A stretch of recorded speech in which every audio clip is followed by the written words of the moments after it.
8 বছরেও শেষ হয়নি এলেঙ্গা হাটিকুমরুল রংপুর 4 লেন প্রকল্পের কাজ। এতে দুর্ভোগ পোহাচ্ছে উত্তরবঙ্গের 16 জেলার চালক ও যাত্রীরা। এতে ঈদে চরম ভোগান্তি হওয়ার আশঙ্কা পরিবহন চালকদের। ঠিকাদারি প্রতিষ্ঠানের গাফিলতি ও তদারকির অভাব কাজের ধীরগতির কথা বলছেন স্থানীয়রা। তবে কাজের ধীরগতির কথা অস্বীকার করে প্রকল্প পরিচালকের দাবি টেন্ডার জটিলতায় কাজ শুরু করতে দেরি হয়। এই ঈদে জামা জুতো অ্যাক্সেসরিজের ডিসকাউন্ট।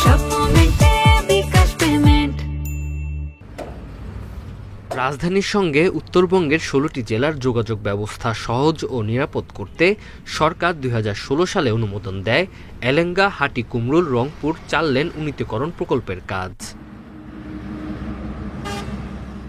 দুইবার সময় বাড়িয়েও 8 বছরও শেষ হয়নি 13.5 কিলোমিটার সড়ক 4 লেন প্রকল্পের কাজ। সেই সাথে পুরোপুরি শেষ হয়নি সার্ভিস লেনের বেশ কয়েকটি সেতুর কাজ।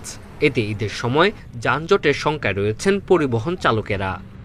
ঢাকা থেকে 4 লাইনের গাড়ি 1 লাইন হয়ে যায়, অনেক এইটুকু সময় লাগে। ঈদ উৎসব আসবে, মানুষ কমফোর্ট ভাবে যাতে বাসায় যেতে পারে, এই জন্য আমরা তাদের কাছে আপনার সময় চাইবো না বেশি দিন, যাতে আপনার রাস্তাটা শর্ট টাইমের ভিতরে হয়ে যায়। এলাঙ্গা থেকে যমুনা সেতু পর্যন্ত যাতে একটু সমস্যা হয়, আমাদের যানজট কষ্ট হয়, মাঝে মধ্যে দেখা যাচ্ছে যে অনেক যানজট 2-3 ঘন্টা পেলা লাগে। স্থানীয়দের অভিযোগ, ঠিকাদারি প্রতিষ্ঠানের ধীরগতি ও কর্তৃপক্ষের সঠিক তদারকির অভাবেই শেষ হচ্ছে না কাজ।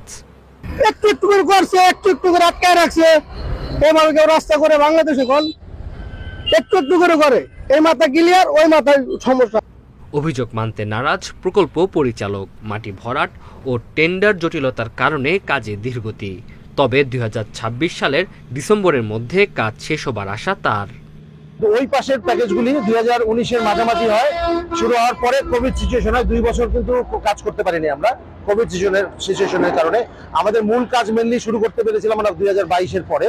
22-এর পরে শুরু করতে পারাতে গত 3 বছরে খুব ভালো প্রোগ্রেস হয়েছে এখানে। এরই মধ্যে শেষ হয়েছে এই মহাসড়কের জয়দেবপুর থেকে এলেঙ্গা পর্যন্ত রাস্তার 4 লেনের কাজ। বাকি 13.5 কিলোমিটার কাজ শেষ হলে নির্বিঘ্নে যাতায়াত করতে পারবেন উত্তর ও দক্ষিণবঙ্গের 22 জেলার যাত্রীরা। Independent news.